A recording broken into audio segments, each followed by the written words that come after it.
So this is a very exciting night for CooperVision. For us, it's a night we've been anticipating for about 4 years. 4 years ago, we launched the MyDay Sphere.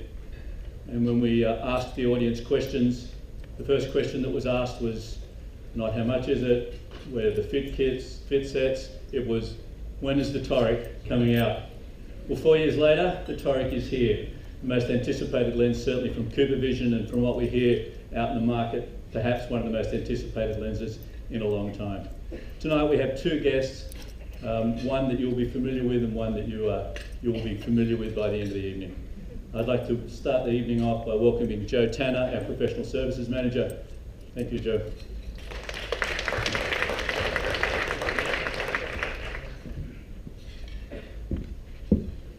Thanks, Greg. And I'd like to add my welcome to everybody. It's terrific to see such an excellent turnout on a Tuesday evening in winter. Thanks very much for honouring us with your attendance to hear about this product. And I'm very much the snack before the main course, which is Steve. So I'll do my best to cover the bits I need to do, and then we'll be able to enjoy the insights that only really a real chemist can bring to contact lens technology in a material chemistry sense. Housekeeping, 4.5 up to 4.5 CPD points for this evening. So I'm going to talk about where we find ourselves with one-day lenses and one-day toric lenses in particular, and then also talk about the design of the lens. And as Greg was saying, that we're very fortunate at CooperVision, thanks to people like Steve and our R&D group. We've been blessed with a stream of wonderful new products for quite some years now. And thanks to that group, we are frequently gathering here in these situations, typically once a year. But in fact, we were all here just a few months ago, weren't we, with Biofinity Energis? So the show rolls on, and so we're able to sort of judge the excitement around these things. And as Greg said, you know, the anticipation for this product is very, very high. There's probably some very good reasons for that. And by way of introduction, I'd start by the fact that when I first came to Australia, because like the Deputy Prime Minister, I'm a New Zealander. When I first came to Australia, it was at the start of the century. And daily disposables were really not very well used in Australia at that time. But in the last decade in particular, the adoption of the prescribing of one-day lenses by Australian optometrists has really been taking it to really a leadership position in the world. There really aren't many significant contact lens markets which have the usage of one-day lenses as a significant proportion of total soft lens fits as Australia. So that's terrific, because so many practitioners say, even when we were back in these earlier years, that I'd love to use a one-day lens for everybody, and there were various reasons for that. And gradually a lot of those reasons have gone away, and a lot of that, of course, is excellent product development as well. So there we are, 62% is a magic number. It might even find its way to connect paper and pen. And when we have had these events, for those of you who turned up at the Four Seasons Hotel last year to hear Stephanie Watson talk, and there were a terrific turnout that night, one of the things I did was survey the audience and did that at a series of events around the country. In fact, this is, by some measures, the largest survey of optometric prescribing habits ever carried out, because there's 906 optometrists involved in this. And it's just really asking a very simple question: the replacement frequency that you find yourself prescribing most often. And you can see that again in support of that EFRON survey information. We see an overwhelming majority of optometrists, 70% of optometrists, are saying, I find myself using a one-day lens more than anything else. And then of course there's some other usage there as well. So Australia has certainly become a huge fan of prescribing one-day lenses, and that's good. During the Energis launches, I asked the same question, and I got the results for that as recently as a couple of days ago, which is why this is the CPD question and the next one isn't. But I thought I'd just update it, and it's actually stayed fairly similar. but we're still up around that sort of very high level. And you'd have to say that perhaps the only thing that's stopping that 71 from becoming maybe 80% of optometrists saying that they use 1 days more than anything else is probably buried perhaps in the toric lens area. That might be a part of this. The other part of this though, is a very important development of the story. So embracing 1 day lenses is obviously a good thing. They're convenient, they're hygienic. By some measures of peer-reviewed literature, they're the safest way to wear soft contact lenses. But if we look at the usage of materials, and particularly when we're talking about spherical daily disposable lenses, not only has Australia embraced the use of 1 day lenses, but it's also embraced the use of 1 day silicon hydrogel lenses. And that's got to be obviously even better still, because we're dealing with all the issues that can be managed by replacing a lens on a daily basis, and then augmenting that by having by using materials which are obviously highly permeable and exhibit very high levels of oxygen transmissibility, such that the cornea is really receiving, in effect, pretty much the same metabolic environment as if it was not wearing a contact lens. So that's terrific. You can see that really that 73% of the time people are tending to use a 1 day silicon hydrogel. And that, again, is very much world leadership. Very few countries can say anything like this when it comes to the use of 1 day silicon hydrogel. It's quite different, though, when we look at the individual brands, and what we can see there is that thanks to you and people like you, a big chunk of that 73% is in fact in a couple of CooperVision products, and not least the spherical counterpart of the Toric that we're talking about tonight, MyDay. So that's kind of nice, thank you. And we look at the Torics, of course, it's completely different, because there's only one, or at least until very, very recently, there's only been one 1 day silicon hydrogel Toric, and that's our Clarity product. That's done tremendously well in the short time since it was launched, and again, at this survey earlier this year, you can see that 28% of the optometrists who attended those meetings around Australia were saying, I use Clarity 1 day Toric more often than any other 1 day Toric. But clearly, we've got this big orange area, which is other 1 day Torics, which are, by definition, all hydrogels. So we've got a real contrast between what's going on in spheres and what's going on Torics. And of course, this is at the front end. This is really what's tending to happen with patients that come through your door today, tomorrow, and across the week ahead.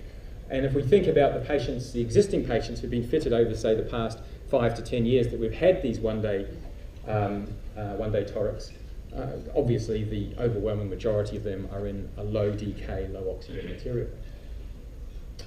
And to cap off the sort of summary of where we are in the marketplace, I would say that not only are 1 day lenses dominating and 1 day silicon hydrogels dominating in spheres, but not yet in torics. It's what this evening's all about, I guess. We can see that out in the marketplace, and this is really data coming from the manufacturers of the contact lenses out to the optometry practices. We can see across the last three years that the contact lens market in total has been growing at a pretty good clip, actually. That compares quite favourably with other parts of optical retail. And so we can see we're sort of going at this sort of 10, 8, 12% rate. But when we look at the daily disposable contribution to that, it's basically running at double. So daily disposable lenses are dominant, and they're also growing much faster than the rest of the contact lens market. However, again, we use this contrast to set up this evening of what's going on with 1 day toric lenses. And if we think about, firstly, monthly and 2 weekly toric lenses as a proportion of all monthly and 2 weekly products, so that includes the spheres, then we can see that we've got about 30% of the volume of the lenses. So this is, you could really equate this to patients. About 30% of the patients fitted with monthly and 2 weekly lenses get toric lenses. And that's not far off the theoretical calculation which Efron and others have worked out as somewhere around 35, 36% perhaps, might be the optimum prescribing of these lenses if astigmatism is present in the population, as surveys have indicated. But when we look at what's going on with 1 day torics, of course, it's much, much lower. So by and large, one-day torics are a very, relatively speaking, small part of the market. And of course they're small because until recently there hasn't been a lot of choice in terms of one-day silicone hydrogels. Parameters have been constrained, and of course one-day lenses do cost a little bit more than monthly and 2 weeklies, and one-day torics cost a little more again. So we're talking about a very premium part of the market. In fact, arguably you'd say that patients wearing one-day toric lenses are really paying as high a price for contact lenses as anywhere is out there. So that's where we are. We have a terrific one-day market here. It's highly skewed towards silicone hydrogels, but in the one-day toric area we've got some way to go. And this is important because astigmatism is actually quite closely linked to the bane of contact lens wear, I suppose, the dropout. And if we look at this, this is from some work by Graham Young, Jane Bays, and co-workers in the UK, but I'm sure it's very similar here.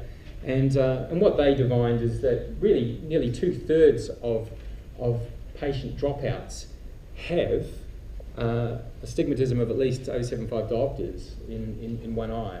So there's definitely a vision component to dropout that perhaps is not always as fully recognised. Dryness and discomfort gets a lot of press in this area, but vision really is perhaps more significant than we've thought. And there's other research into this area of dropouts which would go to support this. So we definitely want to be able to correct these patients as often as we are doing so with monthly and 2 weekly lenses. So let's talk about the lens design. Now at one level, we thought all we needed to say is this is the Biofinity toric design, enjoy. And of course that's true, and we hope you do. But then we realised, well, Biofinity toric is a relatively new product, I suppose, but it was 2009 if you're paying attention to the slides at the start where we went through the cavalcade of torics that CooperVision's brought to market over the past 20 years or so. So it's something that if you're a young optometrist, you wouldn't have been around when it was launched. So hopefully you're using lots of them, but you missed out on the party at the start, which explains it all. So let's talk about the design a little bit. Well, firstly, just some principles. As we know, torics have to be rotationally stable, and that's largely achieved by interaction with the blink and the forces that are generated by that blink. Thicknesses are controlled in certain ways. Designers take different approaches to this to achieve that rotational stability, and we would say that gravity doesn't really come into it all that much. And there's some really quite teasing evidence of this, not least toric lenses have been worn in space quite successfully quite a while ago. And way back when, so this is back in the early 1980s, where if you're a young optometrist, you weren't even born. Maybe your parents weren't born. But this is going back a long way. And this chap, Mike Kilpatrick, who's got one of the most misspelled names in optics, who has got a wonderful practice in the spa town of Bath in the west of England. But he did work for a company called Titmus Huricon in the UK for a while, and he demonstrated quite elegantly that if you stand on your head wearing toric lenses, they still orientate just fine. So gravity's not all that big a deal. But we certainly need to do that. We certainly need to use design features, because if you look at a spherical lens on an eye, it will move. It will move over the course of a day. And so you probably don't blink this fast, but this gives you an idea of just what happens when a spherical lens with no stabilization features is exposed to the forces that are generated by eyelids. And sorry if that's sort of quite troubling. We should probably give them the flicker warning, shouldn't we? But anyway, let's move on.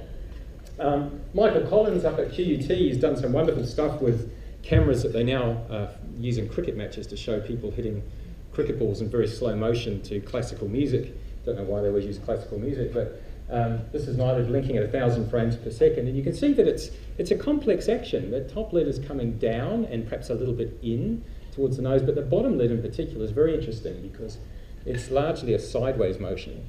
And so these are the things that are a challenge to contact lens or toric lens designers in particular when you're trying to stop a lens from twisting on the eye. So a lot of approaches have been tried over the years. They've given sort of unusual names, interesting names at times. and they look like this. But effectively, they're all trying to do the same thing, is create some sort of interaction with those blinking forces to produce rotational stability. And whatever you do, whatever design approach you take, one thing that is always true with toric lenses is they're going to be thicker. They have to be thicker than spheres because we've got these areas to generate these stabilization properties.